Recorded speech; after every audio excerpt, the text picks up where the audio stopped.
ওং নমঃ ভগবতে বাসুদেবায়। শ্রীমদ্ ভগবদ গীতা সপ্তদশ অধ্যায় শ্রদ্ধাত্রয় বিভাগযোগ। হরে কৃষ্ণ। আজ আমরা 10 নম্বর শ্লোকটি শুনব। ইয়াত ইয়ামম গতরসং পুতিপর্যুৎসিতং চজৎ উচ্ছিষ্টমপি চামেধ্যং ভোজনং তামস প্রিয়ম।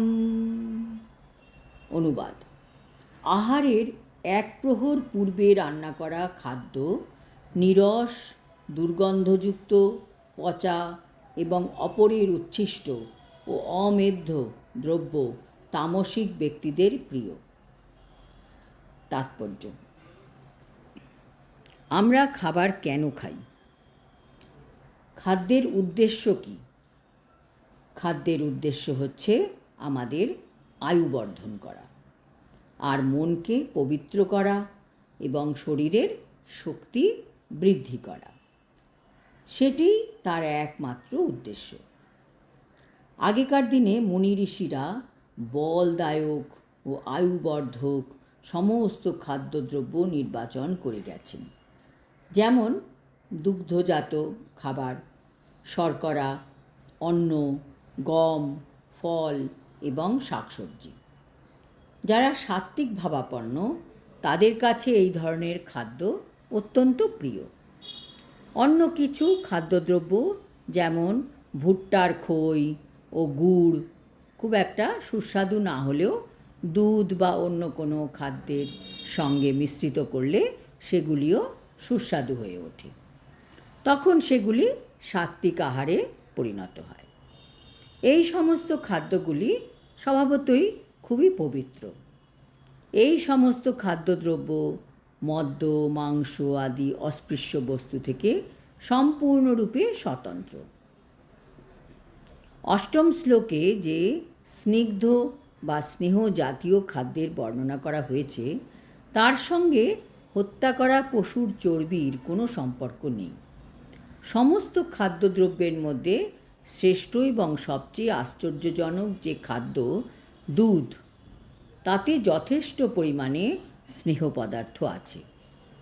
দুধ, মাখন, ছানা এবং এই জাতীয় খাদ্যদ্রব্যে যে পরিমাণ স্নেহ পদার্থ পাওয়া যায় তাতে আর নিরীহ পশুদের হত্যা করার কোনো প্রয়োজন থাকে না।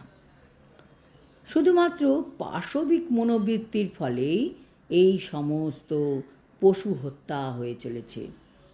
সভ্য উপায়ে স্নেহ পদার্থ পাওয়ার পন্থা হচ্ছে দুধ। নর পশুরাই কেবল পশু হত্যা করে থাকে। ছোলা, মটর, গম এইসবে যথেষ্ট পরিমাণে প্রোটিন বা অন্য সার পাওয়া যায়। আর রাজসিক খাদ্য হচ্ছে সেই সমস্ত খাদ্য যা হচ্ছে তিক্ত, অত্যন্ত লবণাক্ত বা অতি উষ্ণ অথবা অতিরিক্ত শুকনো লঙ্কা মিশ্রিত, যার ফলে উদরে কফ উৎপন্ন হয়ে শ্লেষ্মা প্রদান করে এবং অবশেষে বিভিন্ন রকমের রোগ দেখা যায়। আর তামসিক আহার হচ্ছে সেগুলি যা টাটকা নয়, যে খাদ্য আহারের কম করে 3 ঘন্টা আগে রান্না করা হয়েছে ভগবত প্রসাদ ব্যতীত, তা তামসিক আহার বলে গণ্য করা হয়।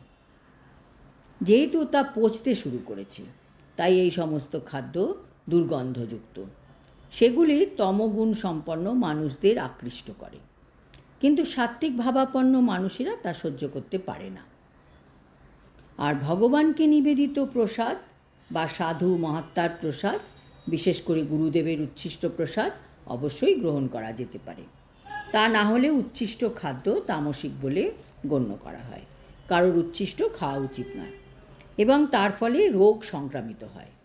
এই ধরনের খাদ্য তামসিক মানুষদের কাছে যদিও খুব সুস্বাদু বলে মনে হয়, কিন্তু সাত্ত্বিক ভাবাপন্ন মানুষেরা এই ধরনের খাদ্য পছন্দ করে না, এমনকি স্পর্শও পর্যন্ত করে না।